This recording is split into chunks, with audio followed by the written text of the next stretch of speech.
Good morning students, welcome back to this online SS class. So students, we were studying lesson number 19, motions of the earth of geography.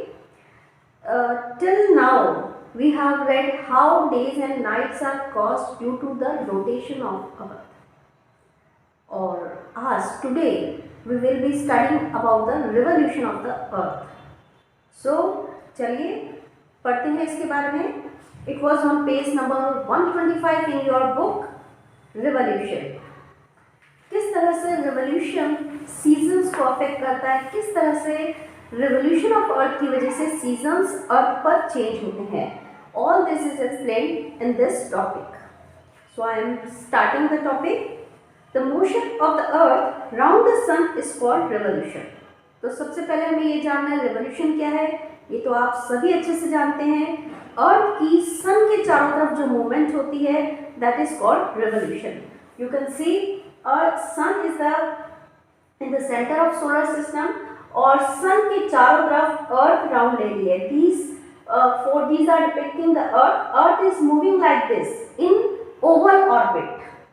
इस तरीके से सन के चारों तरफ ये movement करती जाती है और कुछ ओवल शेप का इसका पाथ है और ये सन के चारों तरफ मूव कर रही है और इसी मूवमेंट को कहा जाता है revolution. While revolving around the sun, Earth follows a fixed route or path which is known as its orbit. तो ये एक फिक्स पाथ पे ही मूवमेंट लेती है. इसका जो पाथ है दैट इज फिक्स्ड और इस फिक्स पाथ को इसकी ऑर्बिट हम कहते हैं. This path is not exactly a circle but it is somewhat elongated like an egg. आप देख ही सकते हो थोड़ा सा लंबा सा है, सर्कल में मूवमेंट नहीं है बट कुछ ओवल शेप में है. This elongated circle is known as ellipse. इस सर्कल को, ये जो थोड़ा सा खींचा हुआ है इलोंगेटेड सर्कल को हम इलिप्स भी कहते हैं. The earth revolves round the sun at an enormous speed of 1 lakh kilometre per hour. Earth की स्पीड मूवमेंट की क्या है 1 lakh kilometre per hour. You can imagine the speed. जो हमारे व्हीकल्स चलते हैं, you imagine you know the bike और buses they move 160 kilometre per hour. Now you can imagine how fast the earth is moving. It is 1 lakh kilometres per hour. It completes one circle in approximately 365 days and 6 hour. इसका एक revolution यहाँ से movement शुरू होकर वापस इसी position पे आने में इसे 365 डेज एंड 6 आवर 365 दिन और 6 घंटे लगते हैं. But for sake of convenience we calculate a year in complete days that is 365 days. अब यूं तो हमारा जो ईयर है वो 365 दिन और 4 घंटे में पूरा होता है साल. लेकिन कन्वीनियंस के लिए, कंफर्ट के लिए हम लोग कंप्लीट 365 डेज एक साल में मानते हैं और 6 आवर्स को इग्नोर करते हैं और उसे 4th ईयर में जोड़ देते हैं. In this way we add 1 day in the 4th year and this year called a leap year. तो हम 6 आवर्स को इग्नोर कर देते हैं और दूसरे साल में ये हमारे 12 आवर्स बन जाते हैं. 3rd ईयर में ये 18 आवर्स और जब 4 साल हो जाते हैं, 4 ईयर्स हो जाते हैं तो 24 आवर्स एक्स्ट्रा हो जाते हैं. वो 24 आवर्स को हम 4th ईयर में 1 डे ऐड कर देते हैं and you know that day is added in the February. Thus, every 4th year in the solar calendar has 366 days. जो भी 4th ईयर होता है वो इसी कारण से 366 डेज का होता है क्योंकि जो 6 आवर्स हमने छोड़े होते हैं वो 4th ईयर में आकर के पूरे 24 आवर्स बन जाते हैं और एक कंप्लीट 1 डे बन जाता है जिसे हम 4th ईयर में 1 डे एक्स्ट्रा ले लेते हैं.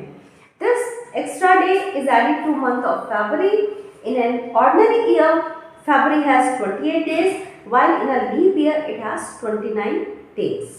तो ये आप भी जानते हैं नॉर्मली फरवरी 28 डेज का होता है लेकिन हर 4th ईयर में फरवरी में 29 डेज होते हैं. And this year was called the leap year. वो साल जिसमें फरवरी के 29 डेज होते हैं. ईयर में एक एक्स्ट्रा दिन होता है 366 डेज का होता है. That year was called the leap year. Remember, a year divisible by 4 is treated as leap year. The year 2000 was a leap year. So were years August 2004, 2008, 2012. The year 2016 was also a leap year and find out the next leap year. अब हमें कैसे मालूम पड़ेगा कि ये year leap year है या नहीं है? तो इट्स वेरी सिंपल, जो भी ईयर है आप उसको 4 से डिवाइड करके देखिए. If it is divisible by 4 it is a leap year. For example, अभी जो हमारा ईयर चल रहा है 2021, it's not completely divisible by 4, पूरा डिवाइड नहीं होगा. That means it is not a leap year. तो इस साल हमारे फरवरी में 28 डेज ही होंगे. 2022, that is also not divisible by 4. 2023, that is also not divisible by 4. And then 2024, that will be fully divisible by 4 and that would be a leap year. यानी 2024 में फरवरी में 29 days होंगे. The phenomena or change of season is caused chiefly by the revolution of Earth around the sun and the inclination of Earth axis at an angle of 66.5 degrees to the plane of its orbit, which constantly points to same direction. It can be understood with the help of the diagram which shows 4 position of Earth during its revolution around the sun.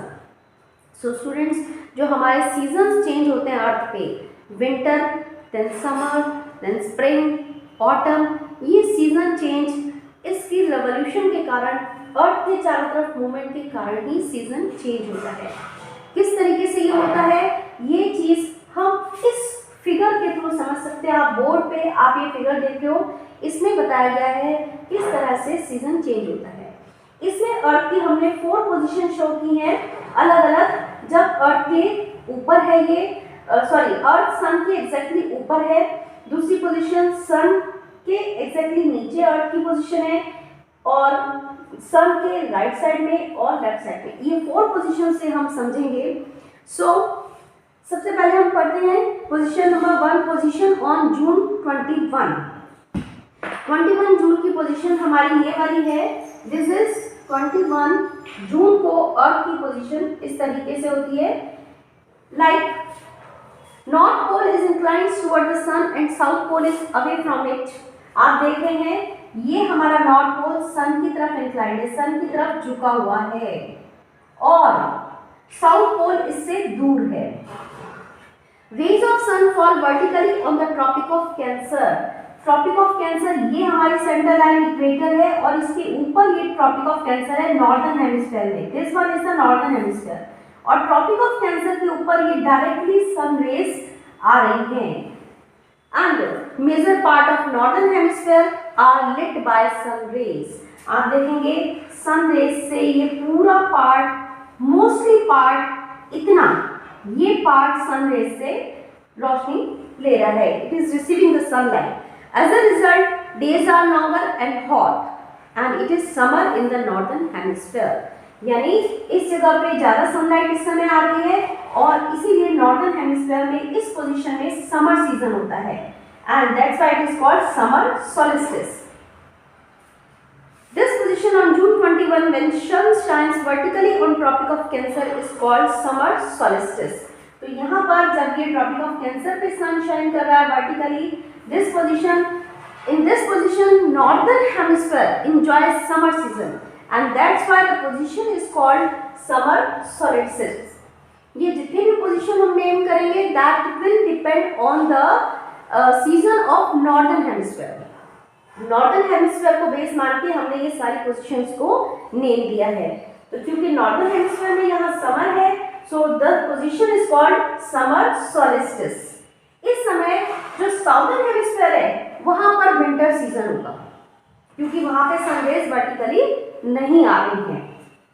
Then move to the next position. अब हम अगली position पे आते हैं, that is position on December 22.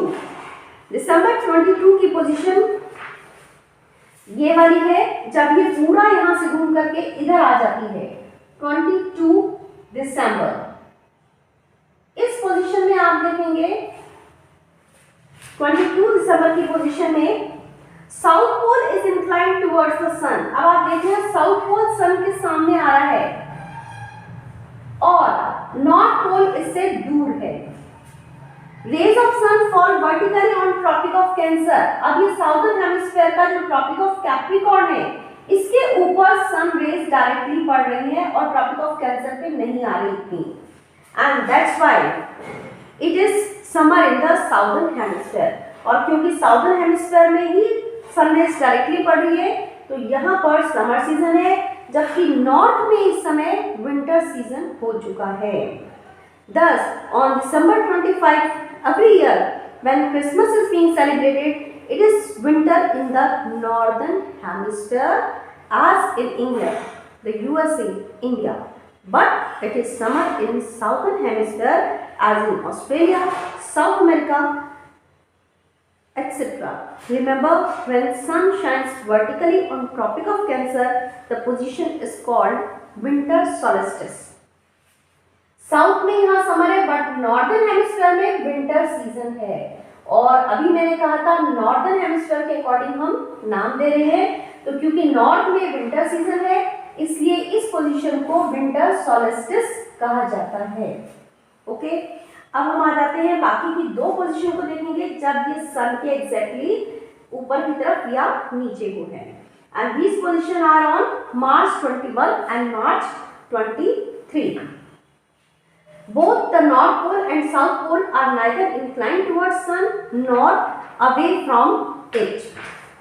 अब इसमें आप देखेंगे नॉर्थ और साउथ ना तो इसकी तरफ झुके हुए हैं ना ही दूर है, दोनों इसके ऊपर और नीचे सामने है, इधर की तरफ है, तो इसकी तरफ झुके हुए नहीं है।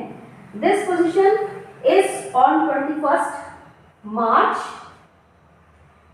and this position is on 23 September. 23 September. So, rays of sun fall vertically on equator. Equator के ऊपर रेज वर्टिकली आ रही हैं इस पोजीशन में भी और यहाँ पर भी। And season in both the northern and the southern hemisphere are similar. Season almost northern में और सदर्न में ऑलमोस्ट सिमिलर होते हैं क्योंकि सनरेज इक्वेटर पे आ रही हैं। And it is neither very hot nor very cold, and these 2 days when there are equal day and night throughout the world are called equinox. As we have read earlier in the last video, इन 2 दिन 21st March और 23rd September को क्योंकि equator पे direct sunlight vertically fall हो रही है और north और साउथ पोल ना ही उसको इंक्लाइन है ना ही दूर है, सो इन दिस पोजिशन पे days and nights are equal throughout the world, और इन दोनों डेज को इक्विनॉक्स भी कहा जाता है। On March 21 it is spring in the northern hemisphere. इस पोजीशन में नॉर्दर्न हेमिस्फीयर में स्प्रिंग सीजन होता है एंड दैट्स व्हाई इस पोजीशन को स्प्रिंग इक्विनॉक्स कहा गया है। Equinox because days and nights are equal all over the world, और क्योंकि नॉर्दर्न हेमिस्फीयर में इस समय स्प्रिंग सीजन है that's why it is called spring equinox. Southern hemisphere में इस समय ऑटम सीजन आता है। अगर हम 23 सितंबर की पोजीशन में आ जाए तो इस समय नॉर्दर्न हेमिस्फीयर में ऑटम है और सदर्न हेमिस्फीयर में स्प्रिंग है, बट क्योंकि नॉर्दर्न में ऑटम है तो इस पोजीशन को हमने नाम दिया है autumn equinox. On September 23 it is autumn in northern, it is called autumn equinox. In southern hemisphere seasons are opposite to the seasons in northern hemisphere. On equator, sun always shines vertically overhead, and therefore there is only one season on equator. It is a long and hot summer. और as you know, equator पे almost हर position में sunlight equally vertically fall करती है, किसी भी position में हो। That's why equator के पास जो areas होते हैं वहाँ पे always days long होते हैं, hot होते हैं, और ये ऑलमोस्ट समर सीजन ही एंजॉय करते हैं। So these are the different position which results the difference in season. तो यहाँ पे ये लेसन आपका कंप्लीट होता है। In this lesson we have read the different 2 movements of the earth rotation and revolution and how they cast day and night and the change of seasons. So students, lesson यहाँ पे complete होता है और इसके जो book exercises और question answers हैं that will be share to you on your WhatsApp group. So do that in your notebook in neat and clean handwriting. Goodbye.